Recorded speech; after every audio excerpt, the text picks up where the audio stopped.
president said, and there in May, we saw first time how 48 degrees Celsius will be there, and outside temperature. And then midday we conducted tests, and that made India a nuclear weapon state. And that also gave me another type of happiness.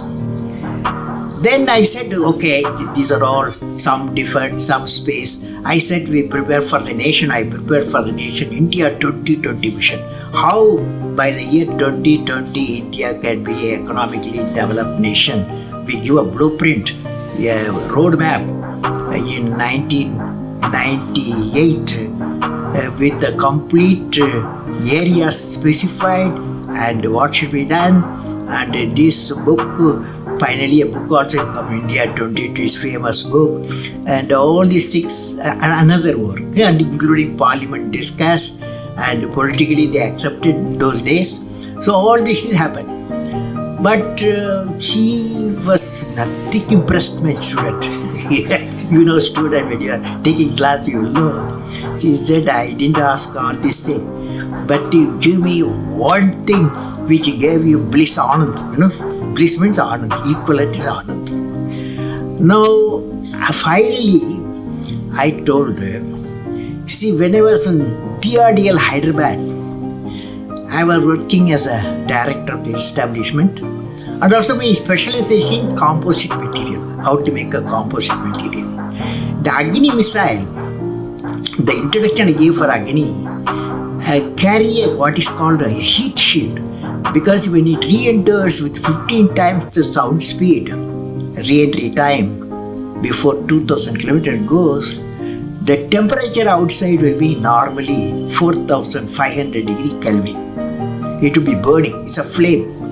That means inside the nose cone, inside the heat shield, the material what you carry, it may be any important material, and that should be in temperature, the room temperature what you are having. This is the requirement. So we developed a material what is called carbon-carbon material. So you know carbon composite. This carbon-carbon material, we developed it at the tip. We have put this fellow so that whenever temperature, very high temperature flame comes in, this will protect the inside. It will be always 25, 28 degrees Celsius.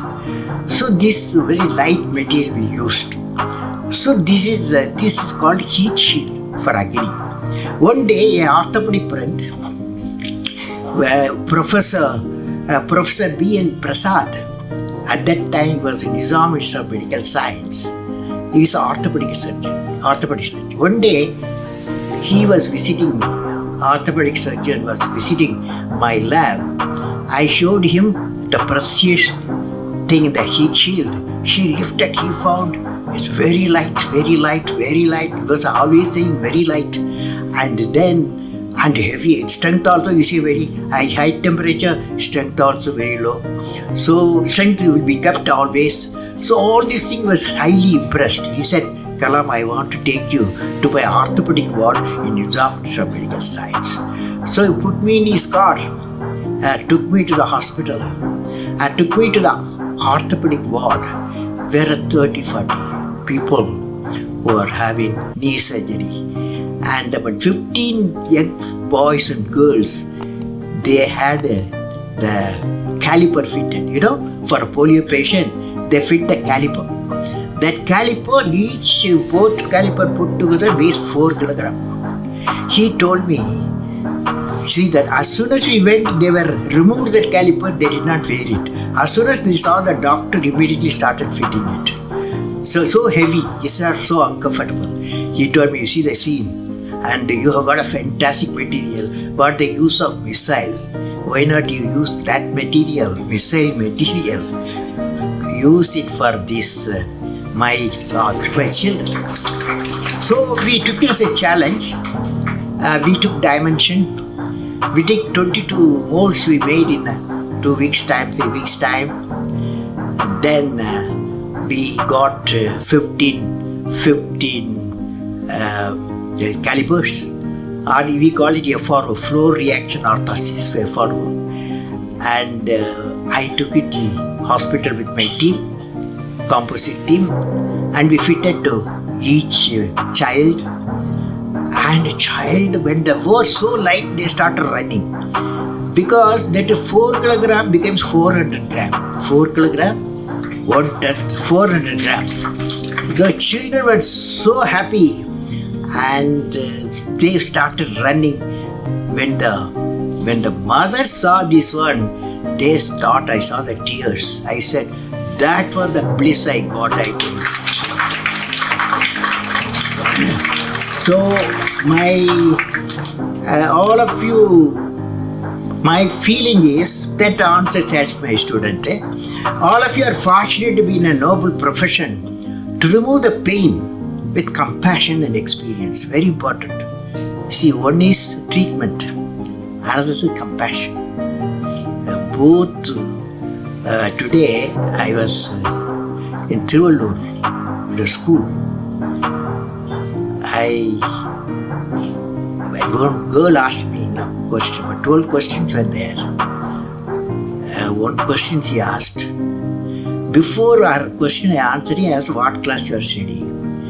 The girl said, I am 10 plus 1. What subject you have taken? She said medical subject she has taken. That's biology, medical science and physics, bioscience. All these things she has taken.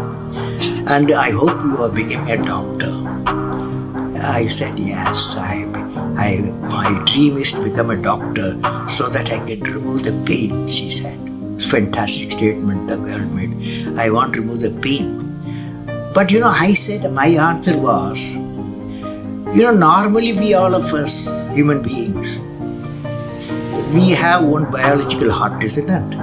Always you and me, all of us got one biological heart. But doctors should have 2 hearts, I say. Apart from biological heart, they must have one more heart. So the question I asked, what is the second heart? Nobody can. Finally I said, it's a kind heart. Because doctor service, medical service needs compassion to the patient. Because you find not one patient. You have to treat hundreds of patients with pain.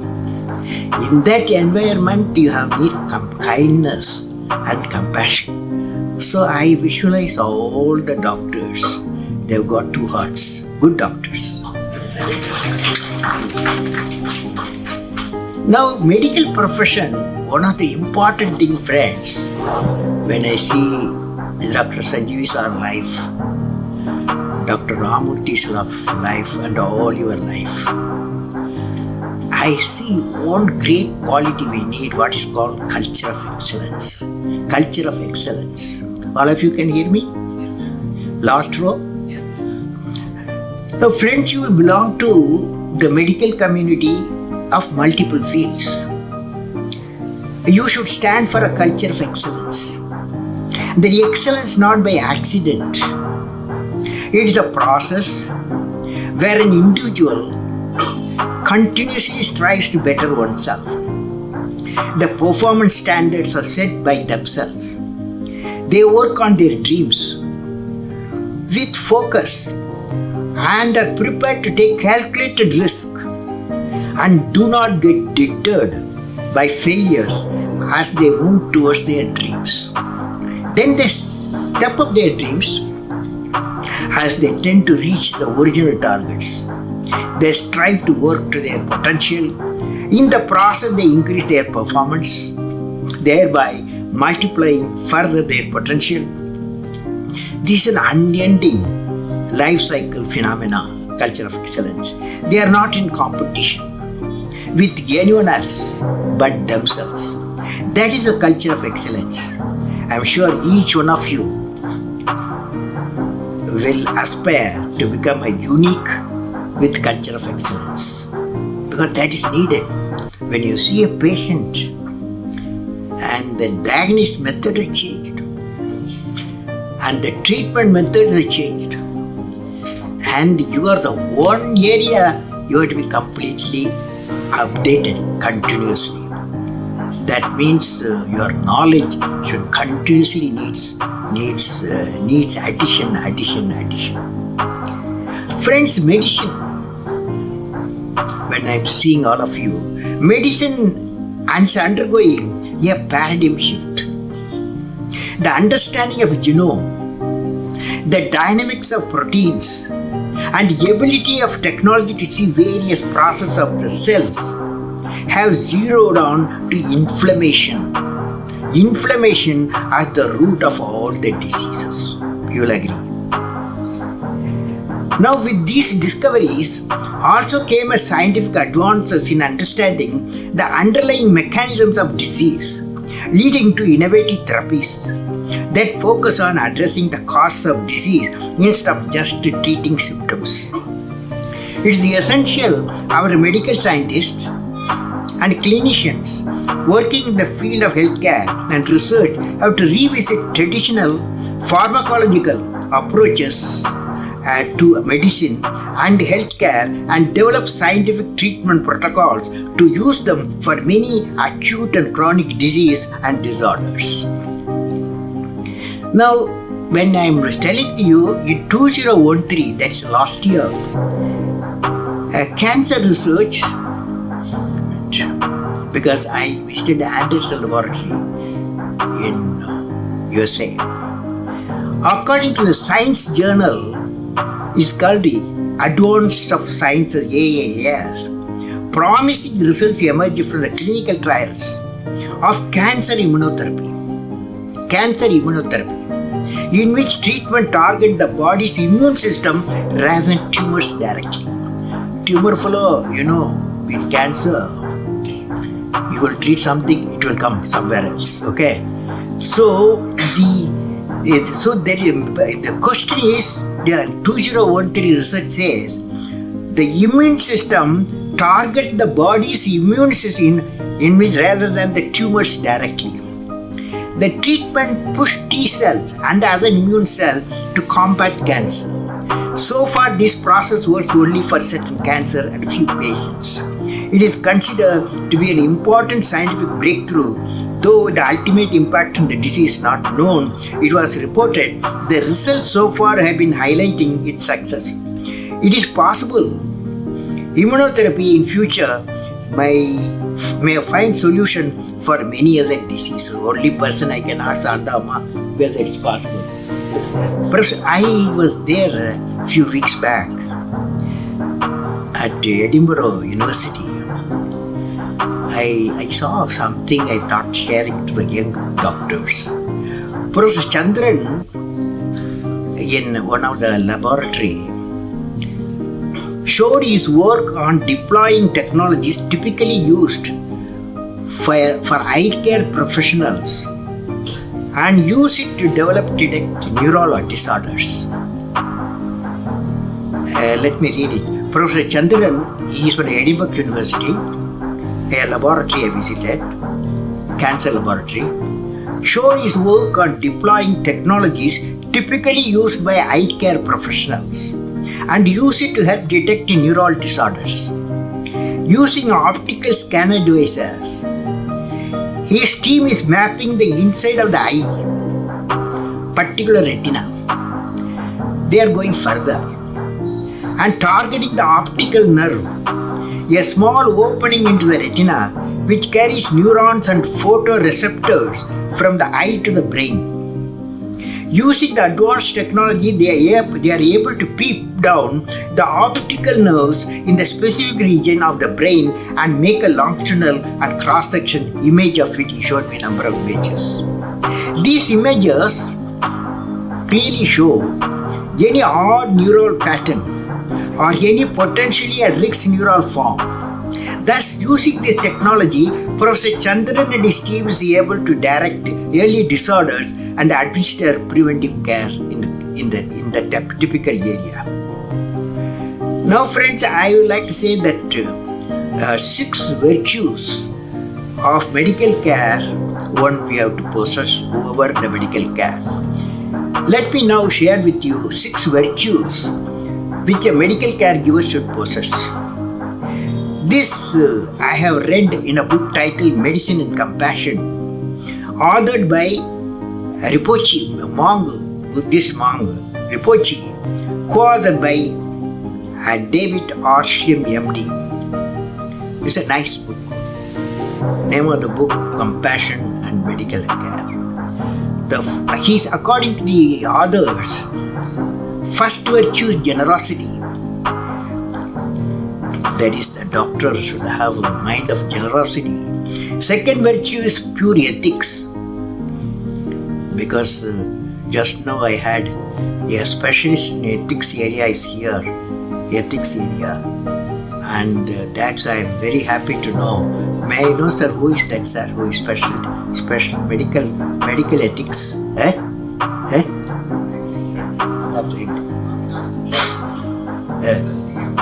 PM Hegde. Okay, so first virtue is generosity. The second virtue is pure ethics. Third is tolerance.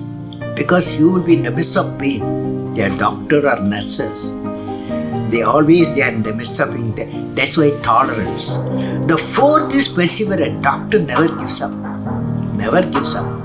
He will always say, I can save this situation or prevent the disease or cure the disease. Fifth is cultivating pure concentration. When you see a patient, he should feel my doctor sees me through, not just keep thermoscope and get away. And the way you treat the patient, he feels this the cultivating the pure concentration of the patient. The last virtue is intelligent. That means no field in the country, in any part of the world, it needs updating. Because medical field in equipment, in diagnosis, in treatment, continuously every day it's changing. Fortunately, internet is there.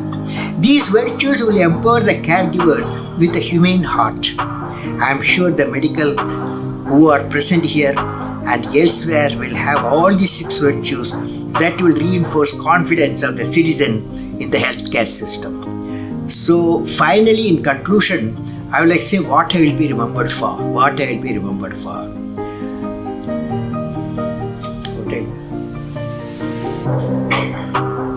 First, friends, I want to leave you with a thought today. What is the one action which will make you great? Every one of you has a page in the history of the world. What is that page? How do you make that page which is going to your ambition? What I will be remembered for? What I will be? Each one of us has to ask the question, what I will be remembered for? And